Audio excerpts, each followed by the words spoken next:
Alright, we've got a couple of things to go through here. Trying to remember what this one was. It was something I ordered from Right Stuff. I think this is one of the Right Stuff intellectual properties. I guess before I finish opening that, let's actually do the big one underneath.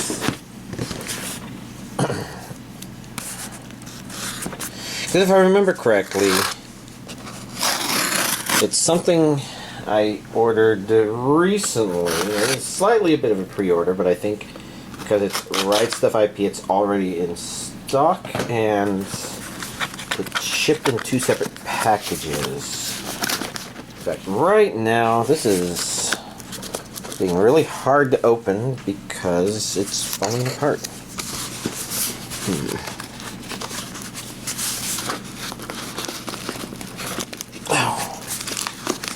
Okay, I at least got this started so I can do that part.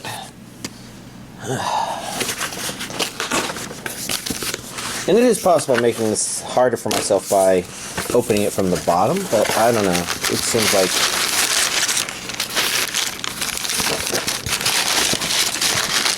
Yeah, okay, I don't feel anything in that stuff, so this is the main thing, and this is heavy. Oh god, it's actually, it's not too heavy, but it's...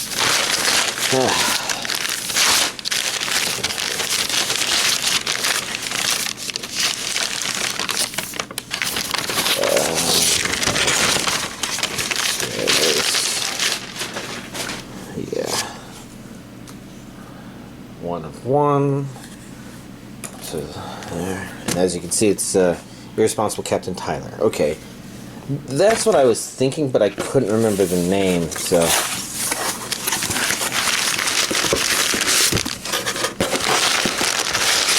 There's nothing in there, so... And this itself would be the Blu-ray.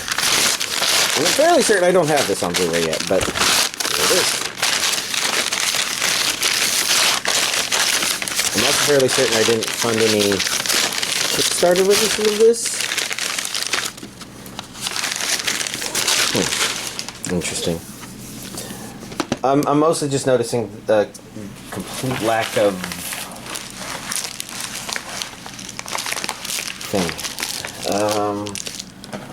brains blanking. Receipt, which could be located elsewhere. This is about what I expected. I don't know. That has me a little concerned that I forgot something. Oh, I'm sorry. I usually don't do that in the middle of this video, but yeah. I didn't see anything, so let's...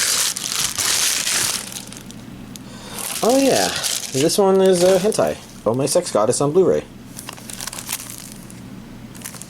Oh.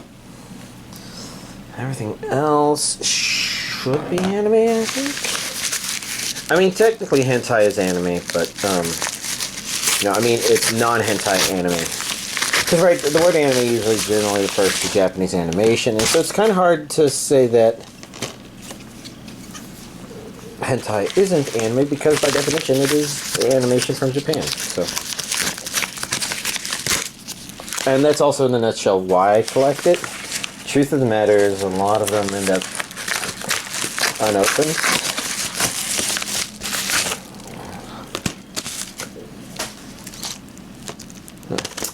Anyway, it looks like today is going to be a rather big release day. Which is good for y'all. Does mean it'll take me a little bit of time to record this video. I complain, but you know. It yam what it yam. Let's actually get the Captain Tylor stuff out of the way first, because this gigantic ass book... You know, if I think I'm not going to hold on to this for the final shot of the video. Whoa, whoa, whoa, whoa, whoa. I see a lot of stuff in there. Oh. It feels like the distribution isn't quite what you normally see in the little booklets that come with this. There was definitely a lot of character art. There was some character design art as well. But it looked like there was a lot of text too. I'm not sure exactly what it means is in that. I don't remember if it's an art book or not. I'm taking a look. Collector's Ultimate Edition art book. It calls itself an art book. Okay. And this, of course, would be the Irresponsible Captain Tylor on Blu-ray. What all do I remember about this? I remember it being kind of entertaining. And I think this is the anime that Right Stuf chose to have as their voice on their phone system for when you call in.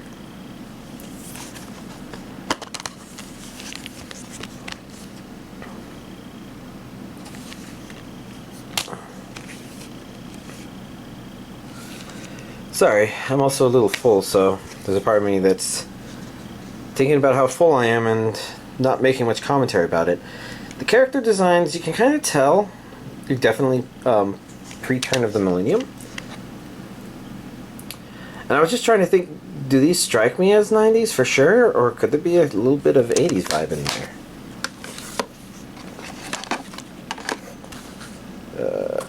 I hope I'm not changing the order of these.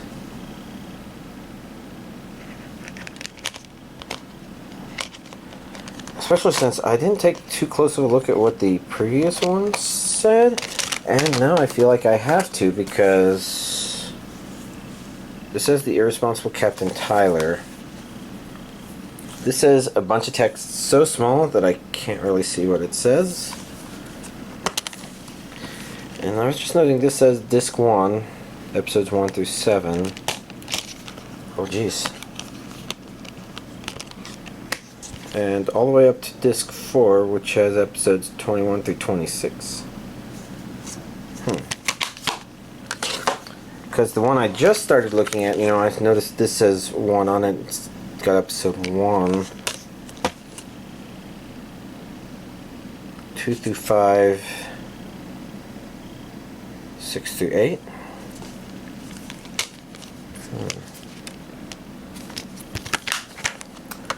Why am I blanking on whether or not that even makes any sense? I don't even remember the show being that long.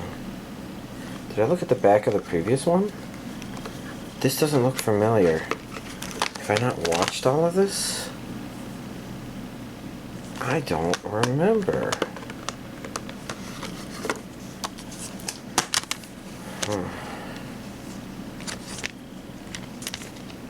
So let's see. Exclusive HD bonus content. Extras 1 DVD, Extras 2 DVD, Extras 3 DVD. So my guess is this is the Blu-ray extras, and then the DVD extras come on the other 3 discs.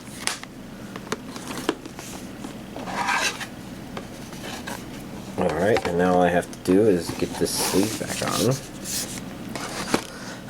Next up is a certain scientific railgun T. Let's go see a little bit of Sexy Cloud.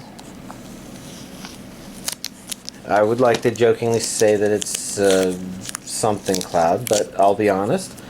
My knowledge / memory of that stuff is bad. Part 2.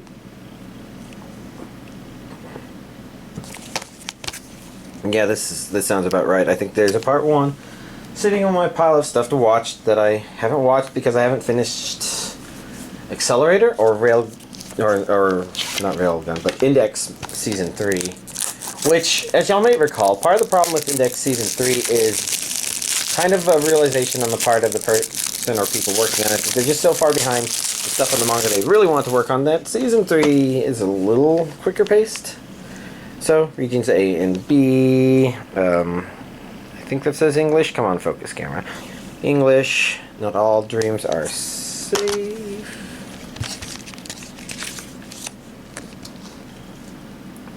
I was going to say it's always nice to see Railgun, but I'm like, oh wait, because it's the series named after her. It'd be really weird not to see that.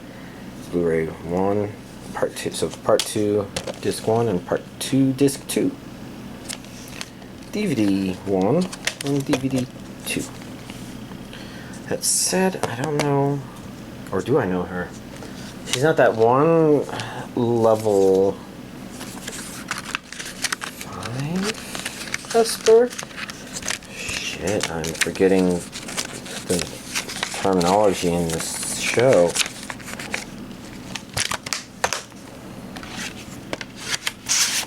Oh my gosh. Next up we have... Well, I'm trying to decide if that's a K or an H or an A or an O. Because I think it's an H, and I think it's an A. Hatena Illusion. But Hatena Illusion would not be necessarily wrong.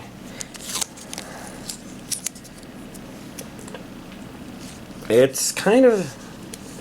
Actually, I was just thinking it's a little bit pervy-ish, I guess. You know, a lot of emphasis on lower part of the females there.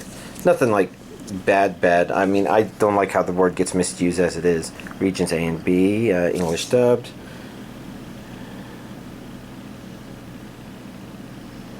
Master Thief, Magic in Middle School. Huh. I'm trying to think if those are the same character or person or not. You can kind of see here those two people represent there and there respectively, but I don't know. Is the back different? The back is different. Which makes me think, okay, they're probably the same character. Because you got Magician version and Master Thief version of the same girl, possibly? Which is a really neat trick for the covers to do if that's the case. If not, if they're two different characters, it is neat, but kind of is a little flawed just because then it would mean... That would mean that I have a lot of food to digest, and this is hard to do literally just after eating a huge meal. Well, those two seem to be the main characters, and that little girl with the teddy bear, if that's what I even saw. And I guess it kind of looks like that, but it might not be. It could be a middle schooler with the teddy bear. You know, I'm bringing that back on because it's coming here, but she's there on the cover, but she doesn't seem to be who the show is maybe about. Maybe still an important character, but I don't know. Nyanbo. Much easier to read font.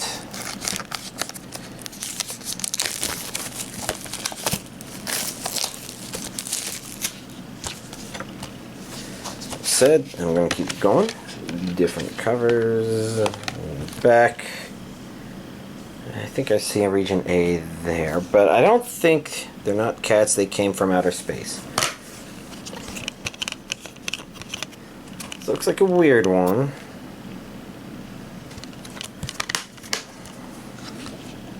I don't know what to think about it.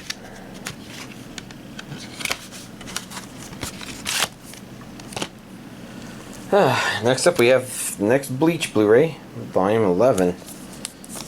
You know, it feels like a billion years ago that the DVDs stopped coming out, and then only half a billion years since the Blu-rays started coming out. They're already up to 11. Could it speed up at some point, or has it just always been this quick and this plastic is being really obnoxious? Don't know. I suspect, though, that this is beyond where I was in the series when I originally stopped. Episodes 302, 308. Admiration is the state furthest from understanding. It's an interesting saying. Feels like there's a grain of truth to it.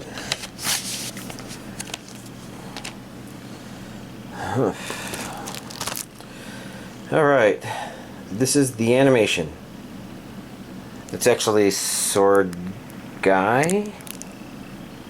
which, because the I and the uppercase I and lowercase L can sometimes look the same, I thought it was actually Swordgai. gal. And I'm like, I don't remember an anime like that. Then again, I also don't remember an anime named Swordgai, so...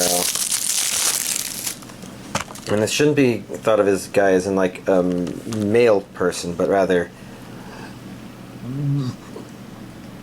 Oh.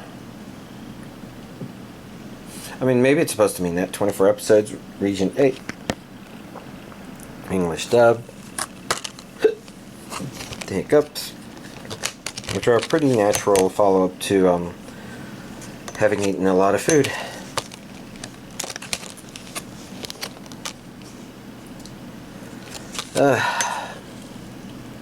It's curious. I'm not sure what to think of it.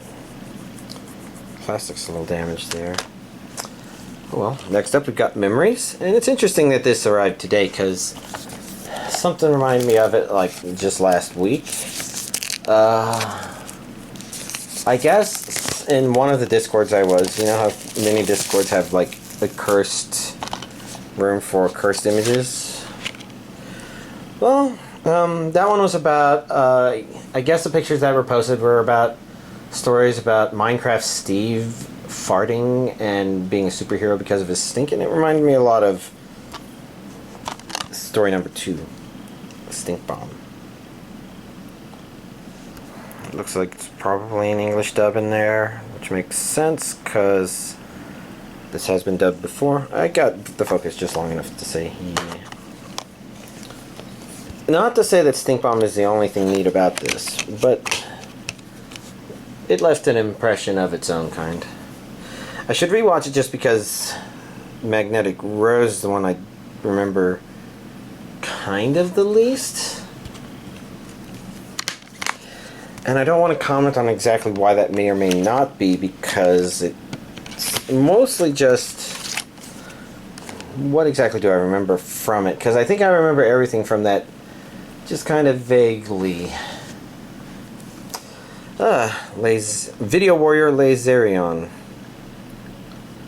which sounds like it should have been released on Laserdisc or something. And maybe that's what they were going for at the time. I don't know. I don't even know what this is. The robot design...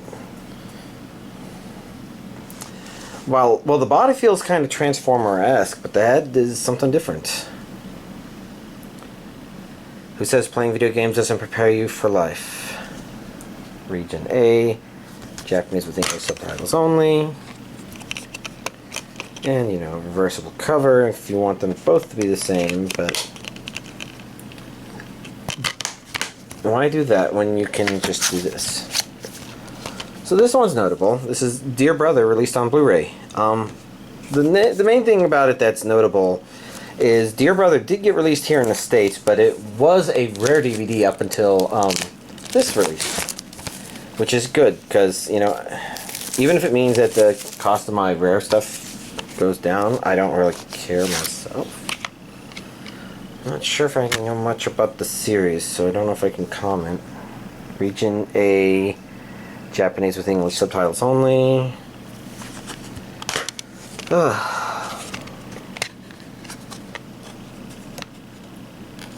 feel like there's two things stuck together there. But no, that's disc 2 and that's disc 3, so probably something glued together.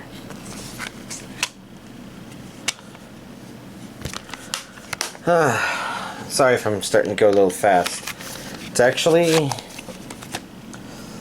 last but not least, we got Lady Oscar the Rose of Versailles, Collection 2.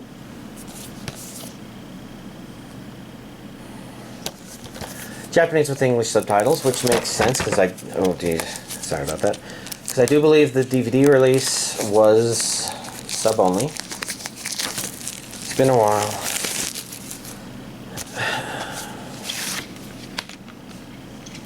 Okay, not different on the inside, but for some reason it feels more appropriate because this imagery, but as a multi-volume release, yeah. Oh geez. Well, I'm surprised at how not good I'm feeling, but fortunately we got through all this, I guess. Here's this week's anime DVD collection update.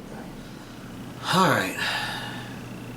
Anime-wise, I guess there's not a whole lot to talk about this week because the main thing is pretty much Seton Academy. Obviously, it's not among the stuff that was released here, but I kind of felt like watching it. I think it was probably another YouTube video. You know, Crunchyroll has random videos on there, and I've seen a couple of them of Seton Academy, and it looked kind of amusing, and probably one more just got me curious and watching it. And I would say it's a pretty entertaining show, actually. There's a part of me still wondering if I want to try and say it's kind of like Cells at Work, but it really isn't. There's just a similar story mechanism, and I call it story mechanism, but I guess it's, yeah, let's just call it a story mechanism, where they're trying to set up worlds that aren't designed to really make sense so much as they're there to be a vessel to play around with ideas, I guess. And with Cells at Work, that's oh, well, these are cells and we want to kind of describe what they do at a kind of abstract storytelling level so that it can make, you know, a little platelet chants and the white blood cell gonna kill the virus or something. I don't even remember the exact way they quoted it. And with Seton Academy, you know, it kind of talks about things as if there's real world story to it, but not as if it really makes sense.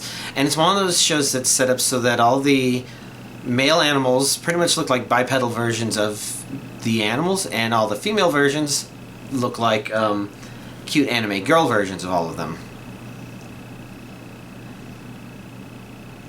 And yeah, the logistics just don't make sense, but I think they're not supposed to because, you know, again, I'm just hesitating because I'm like, wait, I probably shouldn't talk about that. That's spoiler. I shouldn't talk about that. That's spoiler. But you know, it has fun stuff, and I think some of the things it does are supposed to be kind of representative concepts, even though the show's also confusing insofar as, like, you can't think of like an individual entity representing like all the male lions or all the female lions, because there's multiple male lions and there's multiple female lions.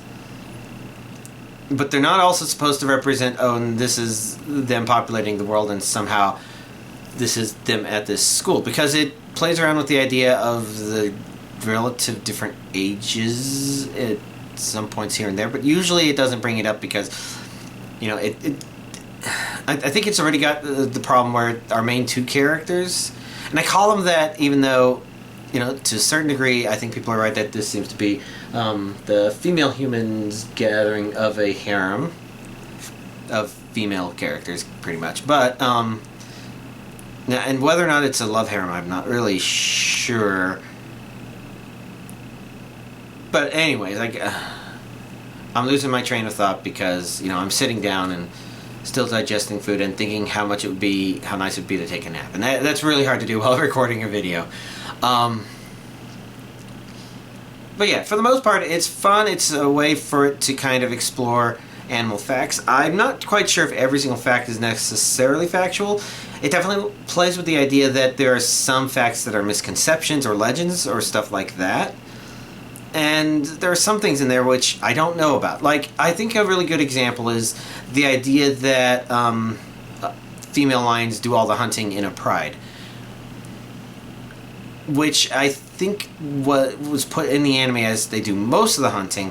And some of the trick of that is, I don't know what the exact quotes are, I don't know what the exact sources are, and there's a very huge possibility that somebody somewhere has misconstrued something, and that's what's been propagated. Let's take as an example the statement, most of the hunting is done by the female lions. That's supposed to give the impression that the male lions usually don't go out and go hunting, and maybe that's the case. Maybe it's because, you know, and there could be reasons in nature for this that are just that male lions are so big that, you know, they kind of get to throw their weight around. The other possibility, though, is that if you have a pride of lions, it's my understanding there is not a mix of male and females equal numbers in there. That tends to be a little bit more lopsided, with the pride mostly being female, and male lions tend to have to be out solo and doing things on their own, as I understand it. So then it wouldn't necessarily mean that male lines do significantly less hunting, but it would mean that, you know, first of all, if they're in a pride, maybe they do throw their weight around, but the other possibility is just that the statement the females do most of the hunting is kind of a misconception because the females are most of the pride. And I don't really know, but at the same time, the show doesn't make a big deal about it. It's just a kind of one-off joke. But I think that's an example of something to talk about. And, you know, again, it's not perfect by any means. Another amusing possibility, of course, is... sorry, not possibility. Another amusing thing, and this is the one that probably got me interested in watching it, the clip of Honey Badger. I mean, it looks kind of amusing, and it's kind of partially true. I just kind of feel like the problem with it is that it doesn't capture the temperament of honey badgers. Like, I don't know if y'all are very familiar with them and facts, and there's a very real possibility I could be wrong, and so I might be mistaken, this anime might be more correct. But, you know, that just means that, you know, you watch a show and maybe there's things that you're like, I'm not quite sure if that's correct or not, and it's still enjoyable despite that. And with the honey badger thing, this has to do with, yes, it is true that they have really thick coats, as in, like, it's really hard for snakes to actually penetrate it, because that's one of those things they really like down. But it also makes it hard for them to be hunted by bigger things, like lions and stuff. But it's my understanding that the real problem isn't just that. It's that because their skin is so thick, they have the ability to kind of be a lot looser in the grip than bigger carnivores would expect. And so they bite down, they don't do as much damage as they think, and the little shithead turns around and bites them in the nose. And I think that's kind of the... I think that's more of the emotion it should be, the little shithead. Whereas what they had was kind of a... I don't know how to describe it, because their attention was easily swayed, and the show had an interesting thing to say about that, but, you know, they had attention easily swayed, and just way too happy and agreeable personality. And I think a part of that is that they also try to kind of make it where it's cute, like people would think a honey badger is cute, but in reality a honey badger, while it is cute, will also say, hey, you try to fuck my shit up, come here, I'm gonna beat you up, I don't care that you're 5 times my size. You know, honey badgers are kind of aggressive, as I understand it. So, you know, that characterization not being right isn't necessarily bad for the show, because it's still a fun show, and there's all these little pieces of information that you're like, oh, that's pretty obvious now I think about it, but I never thought about it. And other things were just like, I didn't know that, I would have no way of knowing that, etc., etc. It's overall, you know, a fun show. I think the other thing really going for it is the voice actresses had a lot of really good excuses to make funny noises. I know that sounds really weird, but I think I really noticed it in one episode where the human character was being abducted by a bunch of lionesses, and they abducted Ronka as well. Jean and Ronka. Okay, yeah. And considering I just watched the last episode just now, at least the last episode of this first season, Join the Pack, should tell you that, you know, I'm beginning to fade away on what the names even were. And that seems to get worse over time. But, you know, when Ronka tried to protest, and they're like, okay, I guess we'll kidnap you too, or take you too, or whatever, I seem to remember a yelp sound that was actually really quite funny. It's really hard to rewind with Crunchyroll, so I didn't rewind to go and watch that. You know, my experience, if I try to jump to places in the video, then the advertisements get really confused, and then they stop the video from playing at all. So I don't do that. And that wasn't the only funny sound, but that was the first one that I really, really noticed, and there were a lot more in there. And it's just fun and cute and adorable, and it's kind of got a catchy opening. The ending, I think, is kind of fun to throw around. See, the voice of Ronka-chan, I think, is that voice actress who also does the voice of, like, Taiga. You know, she's got a lot of really famous voices and famous names. And if I'm not mistaken, that is her, then, you know, the ending credits is probably a really good example of something just to throw around where you can kind of tell she really does present a very childlike, innocent sort of voice, and at the same time, you know, that's the ending song is very intentionally sang sometimes out of key, but it feels very fun in that way. I wouldn't call it a good ending per se, but it was one I didn't mind watching multiple times.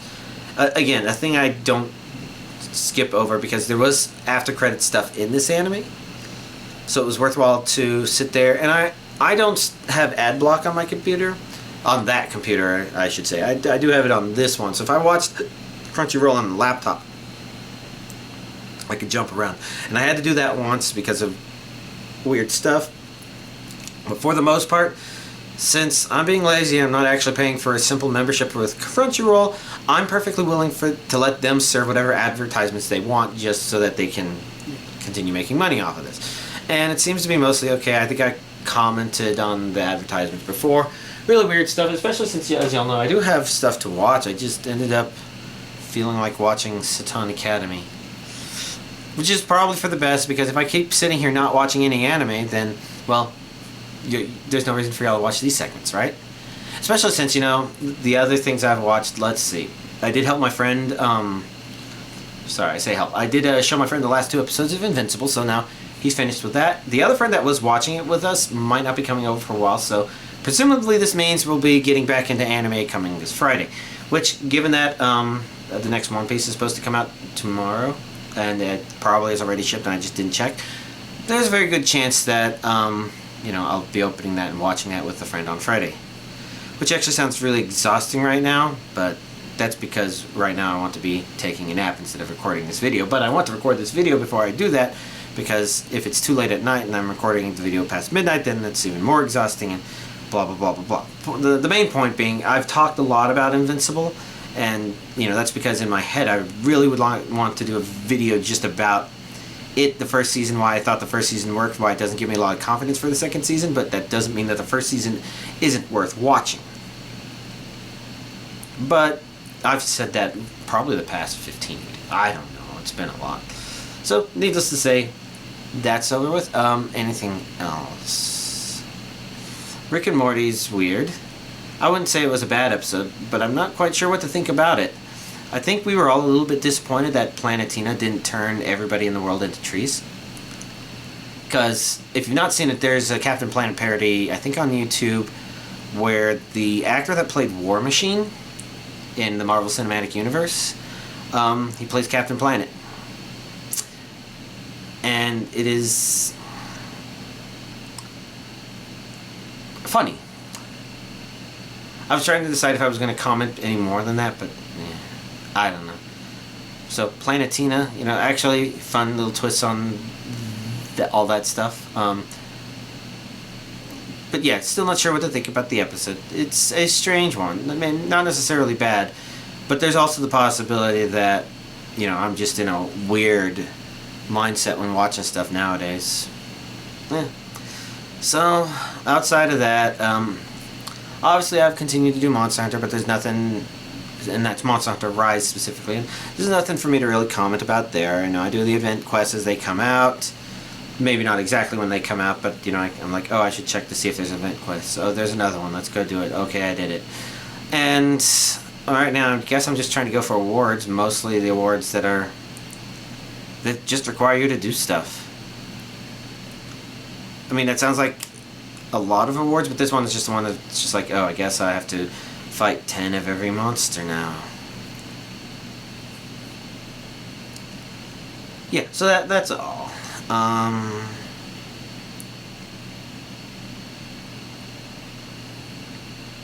was thinking something else, but I don't know. The other thing I did was I did finally fire up Super Smash Bros. Ultimate to make sure I downloaded the DLC character, the latest DLC character, and I have to say, I really did appreciate the update, because now I have a Mii Brawler that's dressed as Shantae. I'm like, oh, well, maybe I should get a little better with Mii Brawler. Just because I really like Shantae. Brawler makes the most sense in terms of what classical Shantae does, but the truth of the matter is, since Brawler is mostly about fists and kicks, punches and kicks, it's not really what Shantae tends to do. She's definitely more of a brawler, but she tends to use her hair. And so when you get down to that, she's actually much more of the other two, because she actually has used swords and guns and not her fists and kicks as far as I can remember. Or actually, she has done some kick stuff, because there is a move you get in the first game that's kind of some sort of ultimate kick, isn't there? That was actually pretty good, wasn't it? But anyways, the point is, that's fun. New character seems okay. I'm not very familiar with Tekken. I haven't watched the videos on him, what all you're supposed to do. I just kind of try to get the general feel, and I don't know that I got a good picture mentally. I haven't even really played on his stage properly, but I get the impression it's kind of a fun idea where there's a wall, maybe 2 walls that you have to finally break through before you can KO someone. Which is why I should look at it, but all the video I saw was of the right wall, so that makes me think there's a right wall that you can't KO through until you break the wall, and then the left side's completely open, or something weird like that. Need to look at it. Not sure I have much else to comment on. The gravity's kind of harsh. I'm being pulled down. Help me. So I say, yeah, nothing else to comment on. Y'all, have a nice week.